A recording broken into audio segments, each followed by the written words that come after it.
Unique sandwiches, including the very popular Eastern Avenue. Open at 10 a.m. Monday through Saturday. Grab yourself a sandwich or buy by the pound in person or online at catering-baltimore.com and like the Corned Beef Factory on Facebook. $10. It doesn't get you much anymore. A few cups of coffee, a sandwich, half a t-shirt. Well, Planet Fitness is about to change all that. Let's go. Because right now, when you join Planet Fitness, you'll pay just $10 a month with no commitment. That's right, $10. So skip a few cups of coffee and instead be a member of Planet Fitness, home of the judgment-free zone. Planet Fitness, with 16 locations in and around the Baltimore, D.C. area, and now in Cecil County. Visit www.planetfitness.com for the location nearest you. Planet Fitness, home of the judgment-free zone. Do you have a guy? A guy? Yeah, a guy. For your long-term care plans, life insurance plans, annuities, and income protection? You know, like a financial plan that real grown-ups have? I'm a real grown-up. But you don't have a guy. No guy. Call Brian Kowitz of Green Spring Financial right now. He's really, really smart, and goodness knows you need that. You know I'm over 50. All the more reason. Brian Kowitz just signed someone up over 70. It's never too late. You need a guy? Call Brian Kowitz, like hundreds of others have done, including some pro athletes, at 443-520-7082. At TurboTax, we know your paycheck is more than a number. It's opening the shop before dawn. It's going the extra mile for my patients. And it's finishing well into the night. You work hard to earn your money, and we're here to help you keep more of it. TurboTax has a personalized interview that helps you get those deductions specific to you, from a nurse's scrubs to a mechanic's tools, so you get back every penny you deserve. TurboTax, the power to keep what's yours. Try it free at TurboTax.com. Now's the time to make your move on a set of 4 new Firestone tires. Because right now at Firestone Complete Auto Care, get $50 off a set of 4 Firestone tires and an additional $50 off when you use your Firestone credit card. Maintenance, repairs, tires, Firestone Complete Auto Care. Whatever you drive, drive a Firestone. Most vehicles, in-store installation and credit approval required. See store for details. Not to be combined with another offer used to reduce outstanding debt. Offer valid now through 3/31/13. $10. It doesn't get you much anymore. A few cups of coffee, a sandwich, half a t-shirt. Well, Planet Fitness is about to change all that. Let's go. Because right now, when you join Planet Fitness, you'll pay just $10 a month with no commitment. That's right, $10. So skip a few cups of coffee and instead be a member of Planet Fitness, home of the judgment-free zone. Planet Fitness, with 16 locations in and around the Baltimore, D.C. area, and now in Cecil County. Visit www.planetfitness.com for the location nearest you. Planet Fitness, home of the judgment-free zone. Live from the WNST studios in Towson, brought to you by the Zone Superstore, where the Purple Nation shops. We return to the MobTown Sports Beat with Thurl Nelson.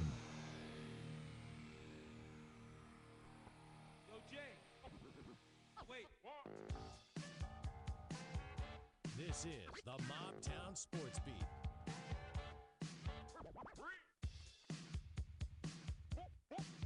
Here's Thurl Nelson.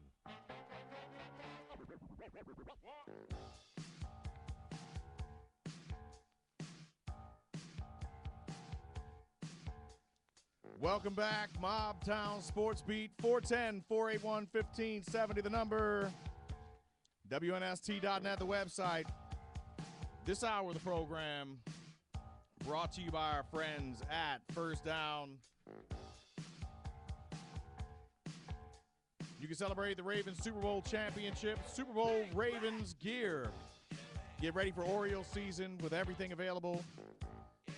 Friday through Sunday at First Down, they're having a half-price sale. Ladies, we're talking to you. First Down has everything. Ravens, Orioles, earrings, fitted tees. If you're a Baltimore sports nut like we are, First Down is a must-see. Visit them at the East Point Mall or give them a call, 410-282-4381, 410-282-4381. Complicated game of musical chairs going on here in the WNST.net Zone Superstore studios as we are set to welcome in momentarily Alan McCallum to talk a little Oriole baseball with us. And we have been on quite the roll of Oriole baseball talk to begin today. Now that this Flacco thing is done, Alan McCallum, I don't know if you've heard, the Ravens have shored up their quarterback to the biggest contract in league history, and so we can turn our focus much more fully to the World Baseball Classic and all other things Orioles baseball. Joe Flacco? Yeah, you heard of him? I'm not aware of who that is. Yeah, man. Yes, I think the Joe Flacco news has enveloped the city of Baltimore pretty significantly over the last few days. It's brought out our sensitivities, Al. It's made us feel sort of chip on our shoulder-ish. Is that a word? Again, is that a combination of words? It's a euphemism I can understand. Yeah, it makes us feel that way once again, which has always sort of served the city of Baltimore well and its teams. So, that's how we move forward. And I don't think anyone goes into the regular Major League Baseball season with bigger chips on their shoulders than these Baltimore Orioles, who went out and performed very well last year, who silenced the doubters last year, at least momentarily, and have now seen sort of the doubters reawaken, re-arrive at a point in time where they can make themselves look pretty smart. I got to tell you, man, that for me, if you're asking me today what's the win total number, and I know a lot of people reacted negatively to what was it, 76.5 put out there as the over-under by Vegas. Right. 75 is my number. But I'll also acknowledge that I wouldn't say that there's any team in the American League East that looks any better than 88 or any worse than 74, 73. So, the Orioles could be anywhere from first to fifth, and I think we could probably say that about any team in the division right now. Well, I certainly hope to get to a couple things you said. I certainly hope the Orioles know they should have a chip on their shoulders. I certainly hope that they know that they have something to prove in 2013 to follow up the 2012 season, because they're going to need that kind of fire. I would say once is luck, twice is skill, right? Yeah, I mean, they really do. They need that. Let me put it this way. I don't think this is a 93-win team the way they're established right now. Do you think there's a 93-win team in the East? Do you think that – I don't even need you to identify them. Do you think that the East could play out without a team getting above 90? Yes. Okay. But I certainly wouldn't count a couple of teams out to be able to accomplish it. You're absolutely right. I mean, it's a roller coaster ride. The talent is not so different throughout the division, but it's sort of spaced in different places. Stacked differently. Yeah, I mean, with Tampa, it's starting pitching, and Evan Longoria, if he's healthy. And the Yankees, it's sort of the experience and talent. It's front line guys. If not age. Right. For Toronto, it's names and stats and numbers, but all that has to break a certain way. I don't want to buy the Blue Jays, man, but the more I look at them, the harder it is to believe that they can't be good. They have an amount of depth that should keep them going for a good long while. Barring injuries, which can happen to anyone. And they have I guys, don't know what else could derail these guys. And they have guys that certainly are injury prone. So, yeah. And then with the Orioles' greatest advantage is age. Their greatest advantage is that in theory, the talent they have on the club, and I've said for years, even when they were losing, that there is talent on the club. Enough, that's another question. But that the talent on the club is at an age where it should then take another step forward and get better.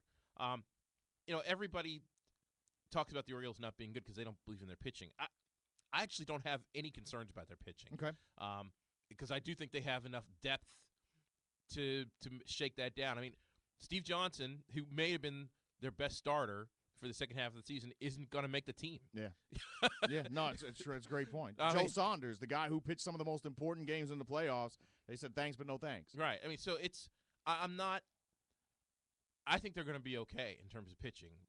If the way Duquette moved it around, they still have enough guys with some options, although – if Tillman completely falls apart, if Miguel Gonzalez completely falls apart, then they certainly have greater issues. I'm not saying that. Now, okay, in terms of pitching, though, is not enough based on what we saw last year, right? I mean, the Orioles had enough pitching to get themselves to 93 wins, and pitching was a huge part of it. But when playoff time came around, the one thing, or there were two things, I guess, that sort of stood out as glaring absences on this team. Number one was that frontline guy to go match up with CC Sabathia or to be CC Sabathia and pad your series with 2 wins and give you a chance to play. The other, which remains to be seen, is, the improbable closer that Jim Johnson was numerically, sort of came back to bite them in that Yankee series against Raul Ibanez, I guess, specifically, and whether or not he's the lights-out guy that we all want him to be, that the numbers suggest that he was last year, remains to be seen as well still.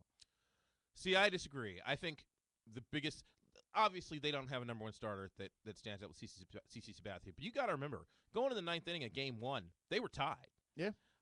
And while CC Sabathia beat them in Game 5, it wasn't like they got completely – it wasn't – they were getting shut down because their offense choked. Okay.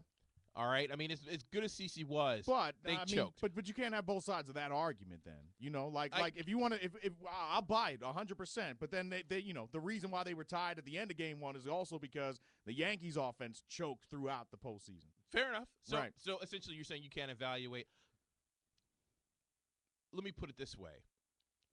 I think the Orioles' offense choked. I think the Yankees' offense got old through the back end of a season. Okay. I mean, they're at an age where, as good as their talent is, when you reach October, you've played for essentially, 8 months then at that point? Yeah. And that affects older clubs in a very different way. But some of these guys we're not writing off, right? Cano, Nick Swisher. Of course not. Well, Nick Swisher's Curtis gone. Granderson.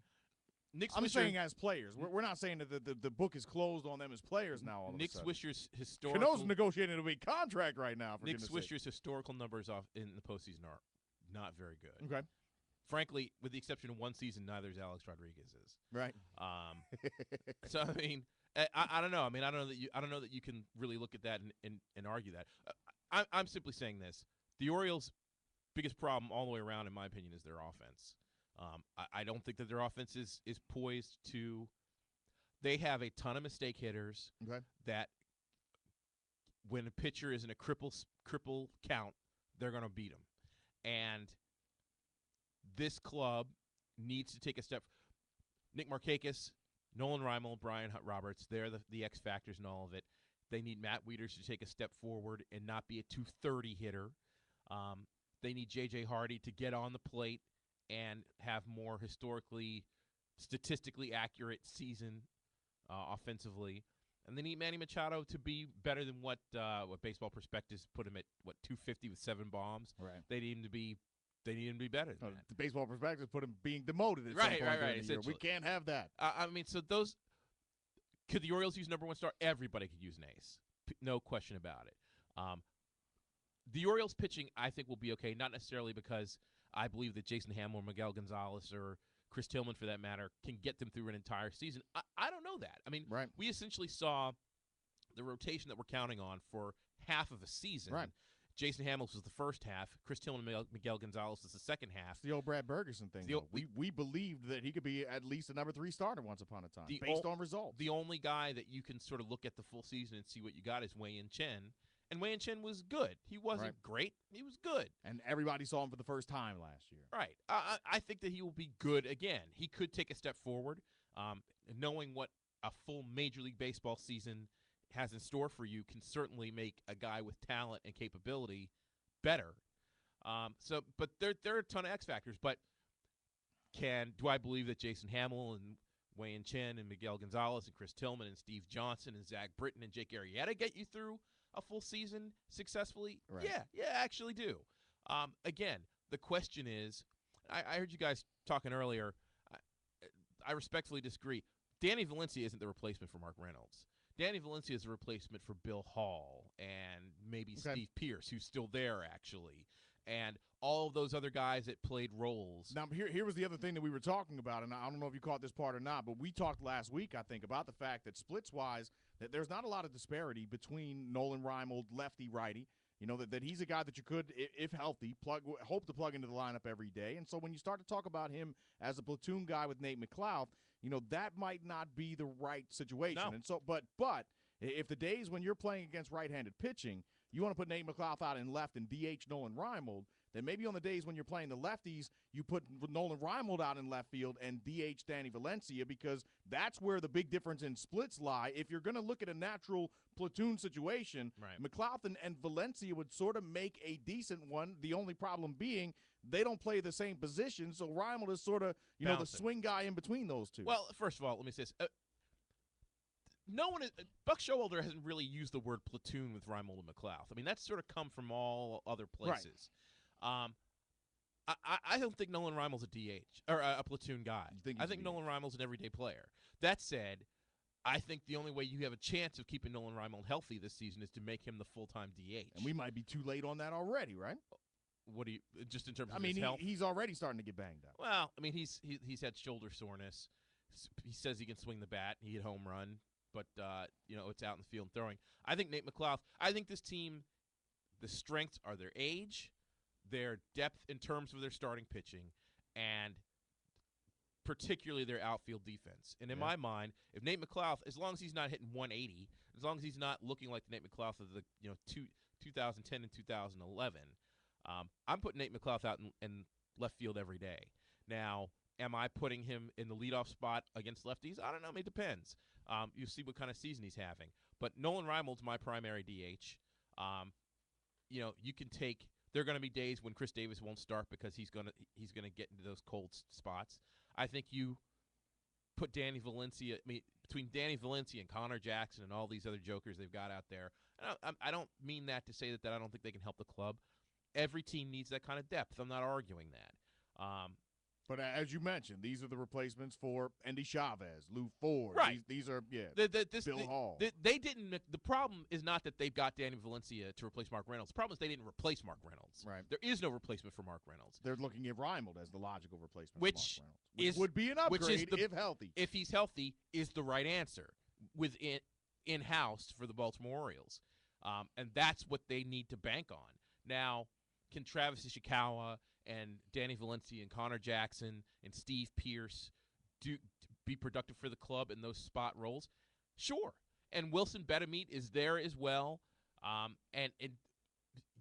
Buck needs to do a good job of juggling his roster. But if you're counting on Nolan Reimold to make an impact on this club to replace what Mark Reynolds did, by God, you better be planning to put him in the DH spot for 100-plus games if he's healthy enough to do it. Because if you put him in left field, you might have him for 30. You can't make the club from the tub, as they like to say. 410-481-1570, the number.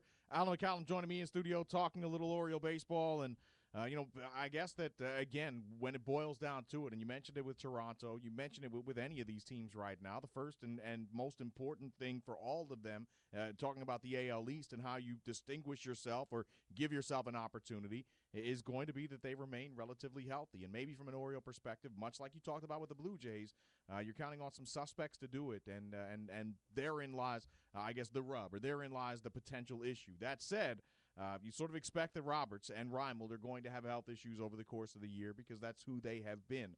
I'm on the record as saying that, man, I hold my breath and simply hope that J.J. Hardy is able to hold up for a whole nother year, because last year was, one of a very few, maybe two ever, that he went without a stint on the DL at all. And Hardy hasn't been a guy that I wouldn't put him in Troy Tulowitzki's category. Tulowitzki misses a month and a half every season for some ailment or another, but J.J. Hardy has his periods of time. He spends time on the DL. You have to expect that with him, and maybe more so now coming off a year where he sort of beat the odds. Beyond that, you mentioned that Matt Wieters stands out as a sore thumb injury risk to you right now because the Orioles have overused him to death over the last couple of years. I said 2 weeks ago, there's no question in my mind that J.J. Hardy and Matt Wieters are going to spend at least one stint on the DL this year each, largely because they got so overused last year that almost by definition, guys that have been known to break down, and that's short. And J.J. Hardy at short is a candidate. Well, for you that. mentioned Russell Martin, who has to be the primary example, because Russell Martin was, if nothing else, an athlete and a guy that was catching 152 games a year, putting up a solid batting average in Chavez Ravine. Never a power guy, but he was Clutch everything hitter. that you could have asked for in a major league catcher. And oh, by the way, you could bat him second or you could bat him eighth, and it didn't really matter much. And, now he's a guy that you have to squint to find any use for. And we're talking about a guy who, I'll look it up, but I'm going to guess that he's about 31 years old. Well, I think Matt Wieters, I think Russell Martin is he still calls a good game. I think he'll help the Pirates. He's a shadow of the offensive player that he was. Now he's more of a 220 hitter, and he's trying to jack the ball to be productive. But, yeah, he was a 280, 300 guy with 15 home runs and 30 doubles every year, and as a catcher, with some speed as a catcher, and the Dodgers used him up. And this is a guy that has a relatively classic catcher's body. Matt Wieters' a big man, and never particularly fast, but you've got to believe that kind of wear and tear, being thrown behind the plate that much with the tools of ignorance on, eventually is gonna break you down. And I think that for all the talk about Josh Hamilton or even Mark Reynolds, the Orioles going out and getting a David Ross, for example, to give Matt Wieters the opportunity to play 130 games a year. Yeah. Or if you want his bat in there, he's having a spectacular year, DH him on occasion. Even that stinks, though. And have a quality catcher in your number 2 spot. Taylor T. Garden is a fine defensive catcher, but you can't sell me on you couldn't have spent some money to find a better option at that position. Those kinds of little things that the Orioles could have done and spent some money on in this offseason would have gone a huge way to increase not necessarily the everyday potential for the club, but the depth behind the starting players that ultimately would have made those players better and given them a better chance to succeed through the course of a 6-month season. Now, with that said, and for all that Wieters brings to the team, and we talked last year about the fact that catcher is sort of that underrated position until you get to the postseason, and you find teams that are able to take advantage of suspects on defense, and it happened to the Orioles in the last of their heydays, if we're going to call them that. But with that said, is he the guy that, if you're ranking him right now, that the Orioles can least afford to lose? Keeping in mind, I guess, and framing the question this way, that they played as well as they did for as long as they did without Nick Markakis for 2 extended, periods of time last year, that Jason Hamill on a start-by-start basis was arguably their best pitcher, and they went an extended period of time without him last year as well and still managed to win 93 games. Who are the guys that you can least afford to lose in this year? Matt Wieters is certainly in the discussion. I mean, it's funny. I mean, I wouldn't have voted for Adam Jones to be the MVP. I still think Jim Johnson was the MVO of the Orioles last year. But Adam Jones is the guy they can least afford to lose, largely because name me another guy who you feel comfortable batting cleanup in the middle of that lineup right now. If J.J. Hardy is having the year he had 2 years ago, okay, maybe. Okay. But Adam Jones, and let me be clear about this. They can't afford to lose him either from an injury standpoint or from him, and I'll give him credit. He has not reverted. Every year he's gotten a little bit better. Yeah. But they can't afford to have Adam Jones go back to being a 260, 19 home run guy who whiffs at every ball on the outside part of the plate. That's still his Achilles heel. And when he slumps, he goes back to that. But they can't afford to have him regress to any degree. They need him to get better because, quite frankly, he's not a cleanup hitter. In my opinion, he's the best thing that they have right now at that spot. He's a very good 5 hitter. He's an excellent 6 hitter. It's a cleanup hitter. He's passable, and he makes the rest of the lineup work. But they can't afford to be without him from an offensive standpoint. Quite frankly, I'll tell you this. I mean, if he goes down, Nate McLeod becomes his backup in center field, but then he is playing every day. Yeah. And then the question is, how long will Nolan Reimel hold up? Are you going to put Steve Pierce out in left field? Right. If Nolan Reimel breaks down and Nate McLeod has to be out in center field Chris on a regular Davis basis, back in the corner outfield spot. Then you're putting Connor Jackson or Travis Ishikawa or Danny Valencia out there every day. So, yeah, I mean, I think Adam Jones is certainly the offensive linchpin. And from the pitching standpoint, I mean, yeah, Matt Wieters is probably, as a catcher and a guy who has guided this team. To me, I've said this for years, and people laugh at me. I still say Jason Varitek was the biggest ingredient in the Boston Red Sox run for a decade, and how he handled that pitching staff. And I think without him, you've seen the difference. And I think Matt Wieters is probably the closest thing to that influence on a team, at least in the American League today. And, yeah, from a pitching standpoint, I certainly would believe that things have a chance to break down without him behind the plate on a regular basis, or someone that can handle that mantle. And to hear the Orioles tell it, I mean, their pitchers specifically tell it. At the very least, Wieters is a 6'4" placebo back there because they all feel as though he makes them a better pitcher, that he calls a fantastic game, that he frames pitches well. And so whether that is specific to him or not, doesn't matter much because the pitchers seem to have that belief in him, and you could almost imagine the woe is me, the gloom and doom that might ensue if all of a sudden you're talking about, Wieters out of the picture for an extended period of time. And let me say this. I mean, look, I know you've been reluctant to hail Mark Reynolds as a great first baseman. Mark Reynolds is a great defensive first baseman. Every time I saw him play there, he looked fabulous. Is he the best? Mark Teixeira is extremely good. There are a lot of extremely good first basemen, so I'm not going to make that argument, but I'll say this. I can't remember, and this includes Rafael Palmeiro, who won Gold Gloves as an Orioles first baseman. I can't remember the last time, maybe Eddie Murray, that I saw a guy as good with the glove for any period of time at first base defensively for the Orioles. I just look at the metrics, Al. That tells me. Okay. Well, I mean, no, I'm kidding, man. So, I mean, that said, how much difference does it make for a guy like Zach Britton, who needs to put the ball over the plate so guys could, to use that power sinker that guys can hit to the infielders and throw them out. He has to trust that Chris Davis is going to make those plays. Manny Machado has to believe that Chris Davis is going to scoop that ball in the dirt when he makes that throw. That's a risk throw. And apparently Davis is not as bad at first base as he appeared to be for the Orioles last year. I guess we'll see. I hope he did his work. I look. You want to talk about defensive metrics, UZR? I saw guys play, right? Yeah. And I watched Chris Davis play late 2011 and the beginning of 2012. And I'm not telling you he was Wilson Betemit, but I'm not telling you he was Mark Teixeira either. Yeah. So, again, did I see him with athletic ability that can bring him up to that? Yeah. I mean, look, I watched him play.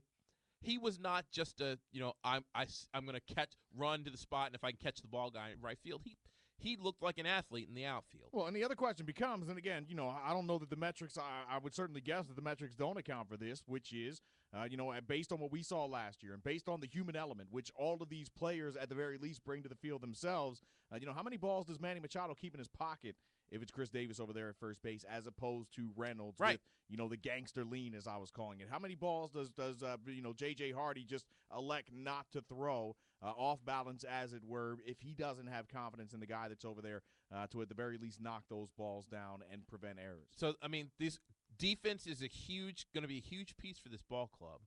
I don't have much concern about it in the outfield. I think the Orioles actually might be the best defensive outfield in the American League, if not in baseball. Between Markakis, McLaughlin, Jones in the outfield, you've got two natural center fielders, a guy who could play center field if he had to in Markakis, all Gold Glove winners. That's a spectacular defensive outfield. That's what I'm saying, the best defensive outfield in the game.